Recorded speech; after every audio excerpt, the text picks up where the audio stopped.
வணக்கம் முத்துக்குமார். நம்ம தமிழ் ஷேர் சேனலை சப்ஸ்கிரைப் பண்ணுற அனைவருக்கும் என்னுடைய மனமார்ந்த நன்றி. எல்லாரும் டிஸ்க்ளைமர் பார்த்துக்கோங்க. நம்ம சேனலில் கொடுக்குற அனைத்து தகவல்களும் ஒன்லி ஃபார் எஜுகேஷனல் பர்பஸ். இதில் எதுவும் ரெக்கமெண்டேஷன்ஸோ டிப்ஸோ கிடையாது. நான் வந்து செபி ரிஜிஸ்டர்ட் அனலிஸ்ட் கிடையாது. அதனால் before investing consult your financial advisor. இப்போ இந்த வீடியோவில் நம்ம என்ன பார்க்க போகிறோம் அப்படின்னா, இந்த தீபாவளி பிக்ஸ் இது வந்து ஒவ்வொரு வருஷமுமே என்கிட்ட வந்து நிறைய பேர் ஃபோன் பண்ணி கேட்பாங்க, இல்லைனா வந்து மெயிலில் கேட்பாங்க, இல்லைனா கமெண்ட்டில் பின் பண்ணி விடுவாங்க. சார் இந்த மாதிரி தீபாவளிக்கு எல்லாருமே ஸ்டாக் சொல்லிட்டாங்க, நீங்கள் இன்னும் சொல்லவே இல்லையே, தீபாவளி பிக் சொல்லவே இல்லை அப்படின்னு சொல்லி கேட்பாங்க. அப்போ நான் சொல்லுவேன், அந்த மாதிரிலாம் ஒன்றும் இல்லைங்க அப்படின்னு நான் நேரடியாகவே சொல்லிவிடுவேன். அந்த மாதிரி தீபாவளி பிக்ஸ்னு ஒன்றும் கிடையாது. நார்மலாக நம்ம எப்பயும் பண்ணுற அனாலிசிஸ் தான் பண்ண போகிறோம். அது என்ன தீபாவளிக்கு மட்டும் வாங்கணும் அப்படின்ற மாதிரி எந்த ஸ்டாக்கும் கிடையாது. என்ன ஒன்றுனா, இந்த தீபாவளி பிக்ஸ் அப்படின்றது என்ன, அந்த முகூர்த் ட்ரேடிங் அப்படின்னா என்னென்னா, அன்றைக்கி ஒரு நல்ல நாள், நல்ல காரியத்தை நம்ம தொடங்கி வைக்கணும். ஸோ நமக்கு ஏதாவது ஒரு ஸ்டாக் தெரிஞ்சிருந்ததுன்னா, அந்த ஸ்டாக்கை வந்து ஒரு 2 குவான்டிட்டி 3 குவான்டிட்டியோ இல்லை 10 குவான்டிட்டியோ வாங்கி வச்சுக்கணும். ஒரு இனிஷியேட் பண்ணுற நாள் அது, அவ்வளோதான். அன்றைக்கி வந்து ஒரு பெரிய அமௌண்ட்டை இன்வெஸ்ட்மெண்ட் பண்ணியே ஆகணும் அப்படின்ற கட்டாயம்லாம் கிடையாது. அன்றைக்கி நீங்கள் ஒரு ஈக்விட்டி கூட வாங்கி வச்சுக்கலாம், இல்லை ஒரு 10 ஈக்விட்டி வாங்கி வச்சுக்கலாம், அவ்வளோதான். அது ஒரு முகூர்த்த ட்ரேடிங். நல்ல முகூர்த்தத்தில் நம்ம நல்ல ஒரு ஸ்டார்ட் பண்ணுறோம் பிஸ்னஸ்ன்ற சொல்கிறதுக்கு தான் அந்த விஷயம். இப்போது வந்து இன்றைக்கி பார்த்தீங்கன்னா, இந்த மாதிரி நிறைய நிறுவனங்கள் வந்து இப்போது நான் சேவ் பண்ணி வச்சுருக்கேன். இந்த டேட்டாவை நீங்கள் அப்படியே பாருங்கள், டெலிகிராமில் இருக்குது. ஆக்சிஸ் டைரக்டில் வந்து என்னென்ன கம்பெனியெல்லாம் வந்து இந்த தீபாவளி ரெக்கமெண்டேஷன் அப்படின்னு சொல்லிட்டு வேரியஸ் செக்யூரிட்டிஸ் லிமிடெட் வந்து 2025க்கு கொடுத்துருக்காங்க தீபாவளி ஸ்டாக்ஸ். அவங்க என்னென்ன மாதிரிலாம் ரெக்கமெண்ட் பண்ணியிருக்காங்கன்னு ஒரு எஜுகேஷனல் பர்பஸ்க்கு பார்ப்போம். இது வந்து ரெக்கமெண்டேஷன்ஸ்னால் அவங்க கொடுத்துருக்காங்க. இதை வச்சு நம்ம என்ன லேர்ன் பண்ண போகிறதுன்றது தான் இதில் பார்க்க போகிறோம். இது வந்து நீங்கள் உடனே அப்படியே ஃபாலோ பண்ணுறதுக்கு இல்லை, ஓகேவா? ஸோ இப்போ இதனுடைய மேட்டர் என்ன அப்படின்னா, இந்த ஆக்சிஸ் டைரக்டில் வந்து அதிகபட்சமாக 23% ரெயின்போ சில்ட்ரன் ஹாஸ்பிட்டல் வந்து அவங்க கொடுத்துருக்காங்க. சார்ல்ட் ஹோட்டல்ஸ், கோஃபோர்ஜ் இந்த மாதிரி கொடுத்துருக்காங்க. ஆனந்த் ரெஜி பார்த்திங்கன்னா அவங்க ஒரு லிஸ்ட் ஆஃப் ஸ்டாக்ஸ் கொடுத்துருக்காங்க. அதில் அதிகபட்சம் 50% வந்து ஜிஆர்எஸ்சி, இந்துஸ்தான் ஜிங்க்கு, ஐஆர்பி இன்ஃப்ராலாம் கொடுத்துருக்காங்க. ஈடி நவ்வில் பார்த்திங்கன்னா ஏகப்பட்ட கம்பெனி கொடுத்துருக்காங்க. அதில் வந்து ஹையஸ்ட்டாக எது கொடுத்துருக்காங்க, 50% எதாவது கொடுத்துருக்காங்களா, இல்லை 30%க்கு ஒன்று கொடுத்துருக்காங்க, மேக்ஸி ஹெல்த் கேர்னு. அதுக்கப்புறம் ஹெச்டிஎஃப்சி செக்யூரிட்டிஸில் பாருங்கள் எவ்வளோ கொடுத்துருக்காங்க. இதில் வந்து பார்த்திங்கன்னா எல்என்டி ஃபினான்ஸ் வந்து 30% வரைக்கும் கொடுத்துருக்காங்க. ஜியோஜித்தில் பாருங்கள் நிறைய கம்பெனி கொடுத்துருக்காங்க. ஐசிஐசிஐ டைரக்டில் நிறைய கம்பெனி கொடுத்துருக்காங்க. இதில் 32னா கேன்ஸ் டெக் வந்து 32 கொடுத்துருக்காங்க ஐசிஐசிஐ. அடுத்து ஜேஎம் ஃபினான்ஷியல்ஸ், இதில் ஹையஸ்ட்டாக இது கொடுத்துருக்காங்க. ரிலையன்ஸ் இண்டஸ்ட்ரீஸ் 28% வரைக்கும் கொடுத்துருக்காங்க பொட்டன்ஷியல். மோத்திலால் ஒஸ்வால் வந்து 38% எல்டி ஃபுட்ஸ் கொடுத்துருக்காங்க. 26% பிஐபி இண்டஸ்ட்ரீஸ்னு கொடுத்துருக்காங்க பொட்டன்ஷியல். நிர்மல் பேங்க்கு, இது பார்த்திங்கன்னா நிர்மல் பேங்க், மேக் பவர் கொடுத்துருக்காங்க. அப்புறம் 5 ஸ்டார் ஃபினான்ஸ்னு கொடுத்துருக்காங்க. டிரான்ஸ்ஃபார்மர் ரெக்டிஃபயர் கொடுத்துருக்காங்க. பிலிப்ஸ் கேபிட்டல் பார்த்திங்கன்னா ஹெமிஸ்பியர் ப்ராப்பர்ட்டிஸ் 63% கொடுத்துருக்காங்க. கேம்ஸ் கொடுத்துருக்காங்க. ஏபிபி இந்தியா கொடுத்துருக்காங்க. பிரபுதாஸ் லீலாதரன் ஏபிபி இந்தியா கொடுத்துருக்காங்க. பிஇஎல் கொடுத்துருக்காங்க. ஸோ இதில் காமனாக கொடுத்துருக்கிற ஸ்டாக்ஸ் பார்த்திங்கன்னா பிஇஎல் வந்திருக்கு, ஏபிபி வந்திருக்கு, ஓகேவா? அப்புறம் அந்த ஜிஆர்எஸ்சி இந்த ஸ்டாக் வந்திருக்கு, ஓகேவா? வேறு எதுவும் பெருசாக ரிப்பீட்டடாக எதுவும் வரல, கரெக்டுங்களா? பிஇஎல் வந்திருக்கு, அது ஏபிபி வந்திருக்கு, அந்த இதெல்லாம் ரிப்பீட்டடாக வந்திருக்கு. ஸோ அந்த மாதிரி ஸ்டாக்ஸ்லாம் நம்ம பிக் பண்ணி செக் பண்ணி பார்க்கலாம். ஆனால் இவ்வளோ கம்பெனி கொடுக்குறாங்கல்ல, இப்போ நீங்கள் எந்த ப்ரோக்கரேஜை ஃபாலோ பண்ண முடியும் யோசிச்சு பாருங்கள். இதிலே கிட்டத்தட்ட நமக்கு ஒரு 150 கம்பெனிக்கு மேலேயே வந்திருக்கும். இவ்வளோ கம்பெனி நம்ம வாங்க முடியுமா அப்படின்றது ஒரு கொஸ்டின் மார்க்கு. இதுக்கு இந்த மாதிரி தீபாவளி பிக்ஸ் அப்படின்னு சொல்லிட்டு ஒரு கால் கொடுத்து அது பின்னாடி வந்து வர வைக்கிறதுக்குன்னே ஒரு கூட்டம் இருக்காங்க, ஓகேவா? முகூர்த்த ட்ரேடிங்கிறது அது பர்பஸ் வேறு. பட் அந்த தீபாவளி பிக்ஸ் அப்படின்ற நேமில் அது ஒரு பண்ணுறது வந்து அது ஒரு வேறு விதமான ஒரு விஷயம். அதாவது பிஸியாக வச்சுருக்கிறது ட்ரேடர்ஸையும் இன்வெஸ்டர்ஸையும் அவங்களோட கிளைண்ட்டாகவே வச்சுருக்கிறதுக்கு ஒரு சில ஃபார்முலாஸ் ஃபாலோ பண்ணுவாங்க. அதில் இது ஒரு ஃபார்முலா. இதுக்கு வந்து மின்ட்டு வந்து ஒரு ஆர்டிக்கல் போட்டிருக்காங்க. எனக்கு ரொம்ப பிடிச்சிருந்ததுங்க. அந்த மாதிரி ஒரு ஃப்ராங்காக ஒரு ஆர்டிக்கல் போட்டிருக்கிறது வந்து சாதாரண விஷயம் இல்லை, நல்லா போட்டிருந்தாங்க மின்ட்டில். அந்த ஆர்டிக்கல் இப்போ நம்ம பார்ப்போம். போன வருஷம் இதே மாதிரி தீபாவளி பிக்ஸ் கொடுத்துருப்பாங்கள்ல, அது என்ன ரிசல்ட் வந்திருக்குன்னு இப்போ பார்ப்போம். அதை பார்த்தோம்னா உங்களுக்கு இது மேலே இருக்கக்கூடிய ஒரு ட்ரஸ்ட்டு வந்து இதை நம்ம எப்படி அனாலிசிஸ் பண்ணி எடுக்கணுன்றது உங்களுக்கு வந்து புரிஞ்சிடும். இப்போது அந்த டேட்டாவை பொறுத்தளவில் பார்த்திங்கன்னா இங்கே பாருங்கள், இது வந்து reality check on Diwali stock mix Mint கொடுத்துருக்காங்க. போன வருஷம் நமக்கு என்னென்ன கொடுத்துருக்கிற ஸ்டாக்கில் இங்கே பாருங்கள், மாருதி சுசுக்கி 46% ஏறிடுச்சு, பாரத் எலக்ட்ரானிக்ஸ் 41% ஏற்றம் கொடுத்துருக்கு, இ-கிளர்க் சர்வீசஸ் 40% ஏற்றம் கொடுத்துருக்கு, Uno Minda 26%, AU small finance bank 24%. அதாவது இவங்க வந்து நிறைய ப்ரோக்கரேஜ் கம்பெனிகள் வந்து கொடுத்துருக்காங்க. Okay, results calculated since last Diwali based on the 11 brokerages recommendation, select list of sectors with more than 2 stocks. So major stocks எல்லாம் கொடுத்துருக்காங்க. அதில் பார்த்திங்கன்னா நல்லா ஸ்பார்க் ஆனது, ஃபேட் ஆனது எதுன்னு ரெண்டுத்தையும் கொடுத்துருக்காங்க. ஜேஎன்கே இந்தியா 56% போன தீபாவளிக்கு அப்புறம் பிக்ஸ் கொடுத்துருக்காங்க எல்லாரும். ஆனால் 56% இறங்கிருச்சு. பிராஜ் இண்டஸ்ட்ரீஸ் 54% இறங்கியிருக்கு. ஜோதி லேபரேட்டரிஸ் 40% இறங்கியிருக்கு. ஜெனிசிஸ் இன்டர்நேஷனல் 40% இறங்கியிருக்கு. அரவிந்த் ஸ்மார்ட் ஸ்பேஸ் 36% இறங்கியிருக்கு. போன தடவை ப்ரோக்கரேஜ் ரெக்கமெண்டேஷன் தீபாவளிக்கு கொடுத்தது. சரிங்களா? அதில் செக்டார் வைஸ் டேட்டாவில் பார்த்தீங்கன்னா பிஎஃப்எஸ்ஐ 7% ஏற்றம் கொடுத்துருக்கு. Consumer durables 7%. மற்றது எல்லாம் டவுன். இன்ஃப்ரா அண்ட் இன்ஜினியரிங்கு எல்லாரும் கொடுத்தாங்க. பவரையும் எல்லாரும் கொடுத்தாங்க. 32% டவுன் ஆயிருக்கு. பவர் வந்து 29% டவுன் ஆயிருக்கு. ஒன்றுமே பண்ண முடியல. ஸோ மார்க்கெட் இப்படி தான் இருக்கும். Sector wise performance of Diwali picks of 2024. ஓகேவா? செக்டார் பர்ஃபார்மன்ஸும் அவங்க கொடுத்துருக்குறாங்க. இண்டிவிஜுவல் ஸ்டாக் பர்ஃபார்மன்ஸும் கொடுத்துருக்காங்க. எல்லாமே 50-50 தான் வந்து நமக்கு ஒர்க் அவுட் ஆகுது. செக்டாரில் அது கூட வரல. 50-50 கூட வரல. ஓகேவா? ஸோ இப்படி தான் வந்து தீபாவளி பிக்ஸும் இருக்கும். ஓகேவா? அதனால் தீபாவளி பிக்ஸ் கொடுத்துட்டாங்கன்னு சொல்லிட்டு கண்ணை மூடிட்டு போய் வாங்குறதெல்லாம் வந்து வாங்காதீங்க. என்கிட்ட போன தடவை கேட்கும்போது ஒரு சப்ஸ்கிரைபர் கூட வந்து நான் எனக்கு ரொம்ப நேரம் எக்ஸ்பிளைன் பண்ணுறேன்.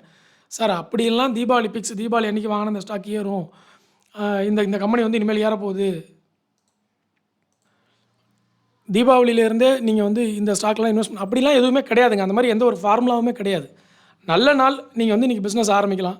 ஒரு ரூ. 1000 ரூ. 2000 ஒரு 10,000 உங்களுடைய வசதி தகுந்த மாதிரி ஏதாவது ஒரு ஸ்டாக்கை நீங்கள் வாங்கி வச்சுக்கலாம், இனிஷியேட் பண்ணிக்கலாம். அதுக்கு தான் முகூர்த் ட்ரேடிங். இவங்க தீபாவளி பிக்ஸ்ன்னு சொல்லிட்டு போட்டுட்டு எல்லாருமே வீடியோ போட்டாங்க, நீங்கள் இன்னும் தீபாவளி பிக்ஸுக்கு உங்கள் ஸ்டாக்கை நீங்கள் போடவே இல்லை அப்படின்னு சொல்லி கேட்குறாங்க. அந்த மாதிரிலாம் வந்து கிடையவே கிடையாது. அதுக்கு தான் நான் இந்த ஆர்டிக்கல் எடுத்து காமிக்கிறேன். ஸோ நீங்கள் அதில் வாங்கினாலும் வழக்கம் போல் 50-50 தான். ஓகே, அதனால் நீங்கள் ஸ்டாக் வாங்குறதுக்கு முன்னாடி இந்த டேட்டா பாருங்கள். யார் கொடுத்துருக்காங்க? ஐசிஐசிஐ இல்லை, இது வந்து யார் கொடுத்துருக்காங்கன்னா சொக்கலிங்கம் எக்கனாமிக்ஸ் ரிசர்ச் அந்த கம்பெனியோட எம்டி கொடுத்துருக்காரு. ஓகே, என்ன கொடுத்துருக்காங்க பாருங்கள். இதுதான் நம்ம எல்லாருக்கும் சொல்கிறது. Retail investors should continue to consider brokerage recommendations but not follow them blindly. Okay, நம்ம என்ன பண்ணோம்னா before investing they should check if the stock has already rally ஆகிடுச்சான்றதை செக் பண்ணணும். Whether valuation are reasonable and if the company balance sheet is strong with low டெப்ட், business with sound working capital management, இதெல்லாம் பார்க்கணும். Credible promoters would always be preferred. இந்த மாதிரி நிறைய விஷயங்கள் நம்ம அனாலிசிஸ் பண்ணுறதெல்லாம் பண்ணிவிட்டு அதுக்கப்புறம் தான் வந்து நம்ம முடிவு எடுக்கணுமே தவிர, நீங்கள் வந்து தீபாவளி பிக்ஸ்லாம் இந்த கம்பெனி கொடுத்துட்டாங்க, 10 கம்பெனி கொடுத்துருக்காங்க, 10 கம்பெனியில் ஒரு லட்சம் போடுறான்னு போட்டிங்கன்னா பாதி கம்பெனி ஏறும், பாதி கம்பெனி இறங்காது. அது நம்மளே பண்ணிட்டு போயிடலாம். ஓகேவா? அதனால் அந்த மாதிரி ஒரு ஃபார்முலாலாம் வந்து மார்க்கெட்டில் இல்லை. இது ஒரு நல்ல நாள். அதனால் நம்ம பிஸ்னஸை நம்ம வந்து சின்னதாக ஓப்பன் பண்ணி வைக்கலாமே தவிர, இதை வந்து வச்சுக்கிட்டு தீபாவளி பிக்ஸ் அப்படின்னு ஒரு ஸ்டாக் வச்சுக்கிட்டு அதெல்லாம் பிக் பண்ணியே ஆகணும், இதெல்லாம் வந்து இனிமேல் ஏறும் அடுத்த தீபாவளிக்குள்ளே அப்படின்ற மாதிரி நீங்கள் வந்து பண்ணாதீங்க. அதாவது அடுத்தவங்க கொடுக்குறத நீங்கள் டக்குன்னு அந்த டைட்டில் பார்த்து போகாமல் நீங்கள் இண்டிவிஜுவலாக ஒரு ஸ்டாக்குடைய டெப்ட் என்ன, அதனுடைய இன்கம் என்ன, அதனுடைய மற்ற விஷயங்கள்லாம் என்னன்றதை செக் பண்ணிவிட்டு அனாலிசிஸ் பண்ணிவிட்டு அப்புறமா முடிவெடுங்க. இதில் வந்து போன வருஷம் இந்த மாதிரி அனாலிசிஸ் கொடுத்தவங்களுக்கு வந்து ப்ரெடிக்ஷன் என்ன தப்பு பண்ணினாங்க அப்படின்னா, ட்ரம்ப்புடைய இந்த டிசாஸ்டரை வந்து யாராலுமே போன வருஷம்லாம் ப்ரெடிக்ட் பண்ணலை. இந்த வருஷம் வந்து ட்ரம்ப்புடைய ஒவ்வொரு ட்வீட்டுமே வந்து டிசாஸ்டர் ஆகி போச்சு. மார்க்கெட்டை ஒரு மாதிரி டேரக்ஷன் திருப்பி போச்சு. ஸோ இதை வந்து போன வருஷம் அவங்களுக்கு தெரியாது. அப்போது இதை எப்படி நீங்கள் வந்து டீல் பண்ண முடியும் சொல்லுங்கள்? புரியுதுங்களா? அதனால் நீங்கள் பண்ணுறதுக்கு முன்னாடி கேர்ஃபுல்லாக பண்ணுங்கள். அந்த மாதிரி ஒரு விஷயமே இல்லை அப்படிங்கிறது தான் நான் சொல்ல வர்றது. இதை நான் ஒவ்வொரு வருஷமும் சொல்லுவேன். நிறைய பேர் என்னை வந்து என்ன சார் எல்லாருமே கொடுக்குறாங்க, நீங்கள் மட்டும் கொடுக்கலன்னுவாங்க. ரியாலிட்டி எப்பயுமே கசக்கும். ஓகேவா?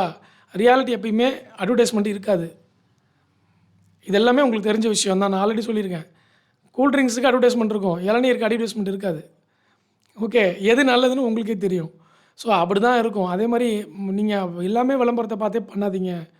கொஞ்சம் வந்து ஆர்கானிக்காக வந்து இருங்க அப்படிங்கிறது தான். அதனால தான் சேனல்லே ஆர்கானிக்காக வச்சுருப்பேன். ஸோ நீங்கள் ஏன்னா அட்வர்டைஸ்மெண்ட் பண்ண முடியாது. இதில் உண்மையை சொல்கிறதுக்கு நான் எதுக்கு அட்வர்டைஸ்மெண்ட் பண்ணணும்? கேட்டால் கேளுங்க, கேட்காட்டி போங்கன்னு தான் இருக்கும்.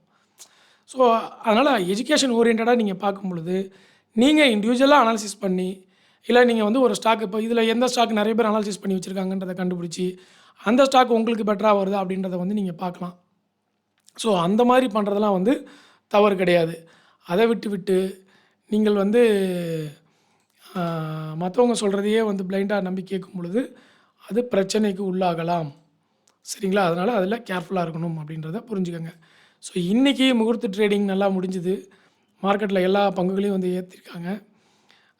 அதில் பார்த்தீங்கன்னா நிஃப்டி கோல்டு பீஸ் வந்து ஏற்றம் கொடுத்துருந்தது 105. இருந்தாலும் ஹையிலேருந்து கொஞ்சம் இறக்கியிருக்காங்க. சில்வர் பீஸ் வந்து யாரெல்லாம் அந்த மேலே போய் வாங்கினாங்களோ, பேராசையில் வாங்கினவங்களுக்கெல்லாம் மரண அடி கொடுத்துட்டாங்க. 180லேருந்து 145 வரைக்கும் இறக்கி தள்ளிட்டாங்க. கடந்த 1, 2, 3, 4, 5 நாளாக கண்டினியூஸாக டவுனு சில்வர் பீஸ்லாம். ஓகேவா? ஹையஸ்ட் 180, இந்த 5 நாளில் 145க்கு வந்துட்டாங்க. கேர்ஃபுல்லாக இருக்கணும். ஓகேவா? அடுத்தது நிஃப்டி வந்து இன்றைக்கி 25 புள்ளிகள் ஏற்றம் கொடுத்துருக்குறாங்க. இன்றைக்கி நல்ல பிரேக் அவுட் லெவலில் நிஃப்டி இருக்குது. இந்த இடத்த ஆல்ரெடி பல தடவை வந்து நம்ம போட்டு பார்த்துட்டோம். இருந்தாலும் ஒரு தடவை போட்டு காமிக்கிறேன். பிரேக் அவுட்டில் இருக்காங்க. திருப்பி இந்த இடம் வரைக்கும் ரீடெஸ்ட் பண்ணலாம் அப்படின்னு ஒரு எக்ஸ்பெக்டேஷன் எல்லாருக்குமே உண்டு. 25,300 இந்த இடத்துல ஒரு 500 புள்ளிகள் இறங்கலாம்ட்டு ரீடெஸ்ட் பண்ணிவிட்டு திருப்பி ரிவர்சல் ஆச்சுன்னா அங்கேருந்து ஒரு ரேலியை வந்து ஸ்டார்ட் ஆகும் நிஃப்டி அப்படின்றது தான் எக்ஸ்பெக்டேஷன். ஓகேவா? அடுத்தது வந்து இன்றைக்கி செக்டார் டேட்டா பொறுத்தவரை எல்லாமே ஓரளவுக்கு வந்து பாசிட்டிவில் தான் கொடுத்துருந்தாங்க. ஏன்னா முகூர்த்த ட்ரேடிங்கிறனால அதனால் பெருசாக பார்க்க வேண்டாம். நாளைக்கு வந்து மார்க்கெட் லீவு. ஓகே, அந்த டேட்டா எல்லாமே டெலகிராமில் போஸ்ட் பண்ணிட்டேன். நீங்கள் டெலகிராமில் போய் பார்த்தீங்கன்னா உங்களுக்கு தெரியும். டெலகிராம் இப்போ நான் காமிக்கிறேன். அதை போட்டிருக்கேன் பாருங்கள். டுமாரோ வந்து ஹாலிடே. ஸோ மார்க்கெட் வந்து 23ஆந்தேதி நமக்கு தேர்ஸ்டே வந்து ட்ரேடிங் வரும். அதனால் அதுக்கு தகுந்த மாதிரி பிளான் பண்ணிக்கோங்க. இன்றைக்கி முகூர்த்த ட்ரேடிங் இன்ஃபர்மேஷன்லாம் 1 மணிக்கே கொடுத்துட்டேன் நான். ஓகேவா? முகூர்த்த ட்ரேடிங் செஷன் எத்தனை மணிக்கு? இன்றைக்கி 3:05 வந்து முகூர்த்த ட்ரேடிங் க்ளோஸ் ஆகிடுச்சு. அப்புறம் வந்து NHPC வந்து ஒரு பிளான் பண்ணியிருக்காங்க. இதெல்லாம் வந்து ரொம்ப சாதாரணமாக கிராஸ் பண்ணி போகிறீங்க. NHPCயில் கொடுத்துருக்க அனௌன்ஸ்மெண்ட், பிஸ்னஸ் ஸ்டாண்டர்டில் ஒரு அனௌன்ஸ்மெண்ட் கொடுத்துருந்தாங்க. அதாவது NHPC எக்ஸ்சேஞ்சுக்கு கொடுத்துருப்பாங்க. அந்த நியூஸ் வந்து பிஸ்னஸ் ஸ்டாண்டர்டில் வந்திருந்தது. ஸோ NSEயில் இருக்கிற இன்ஃபர்மேஷன் தான் அது எல்லாமே. ஸோ சோலார் ப்ராஜெக்ட்ஸ் வந்து 35,000 கோடிக்கு வந்து பண்ண போகிறாங்க. இதெல்லாம் வந்து நீங்கள் கவனிக்கணும். சரிங்களா? ஸோ லாங் டேர்ம் ஃபோக்கஸில் வந்து பாருங்கள். அதே மாதிரி நீங்கள் கொஞ்சம் அனலைசிஸ் பண்ணிக்கோங்க. ஒரு ஒரு அட்வர்டைஸ்மெண்ட் ஓரியன்டாக போகாதீங்க. ஓகே, எப்பயுமே அட்வர்டைஸ்மெண்ட்டையே ஃபாலோ பண்ணியே போகாதீங்க. கொஞ்சம் நீங்கள் வந்து அட்வர்டைஸ்மெண்ட் வந்து உங்கள் பார்வைக்கு ஒரு விஷயத்தை எடுத்துகிட்டு வர்றது தான் அட்வர்டைஸ்மெண்ட். அதுக்கப்புறம் அனலைசிஸ் பண்ண வேண்டியது இது வேணுமா வேணாமான்னு முடிவு பண்ண வேண்டியது நீங்கள் தான். அதனால் அதில் வந்து கரெக்டாக இருக்கணும் அப்படிங்கிறது தான் எனக்கு வந்து இந்த தீபாவளி பிக்ஸில் எனக்கு தோணுச்சு. ஸோ இந்த எஜுகேஷன் வீடியோ தான் உங்களோட தீபாவளி பிக் அப்படின்னு நான் நினைக்கிறேன். உங்களுக்கு நிறைய விஷயம் புரிஞ்சிருக்கும்னு நினைக்கிறேன். ஸோ புரிஞ்சிருந்தது உங்களுக்கு ஹெல்ப்ஃபுல்லாக இருக்குன்னா கீழே லைக், கமெண்ட், சப்ஸ்கிரைப் பண்ணிவிடுங்க. முக்கியமாக டிமேட் அக்கௌண்ட் ஓப்பன் பண்ணாதவங்களுக்கு என்னுடைய டிஸ்கிரிப்ஷனில் லிங்க் கொடுத்துருக்கேன். கமெண்ட்லேயும் லிங்க் பின் பண்ணுறேன். என்னுடைய ரெஃபரல் லிங்கை நீங்கள் பயன்படுத்தி அக்கௌண்ட் ஓப்பன் பண்ணி நீங்கள் வந்து ட்ரேடிங் ஸ்டார்ட் பண்ணலாம். ஓகே, சப்போர்ட் பண்ணலாம். நன்றி, வணக்கம். இந்த டெலிகிராம் லிங்க் வந்து டிஸ்கிரிப்ஷனில் கொடுத்துருக்கேன். அதுலேயும் போய் ஜாயின் பண்ணிக்கோங்க. சரிங்களா? ஏன்னா அப்டேட்ஸ் எல்லாமே இந்த டெலிகிராமில் கொடுத்துருவேன் நான். ஓகே, நன்றி, வணக்கம்.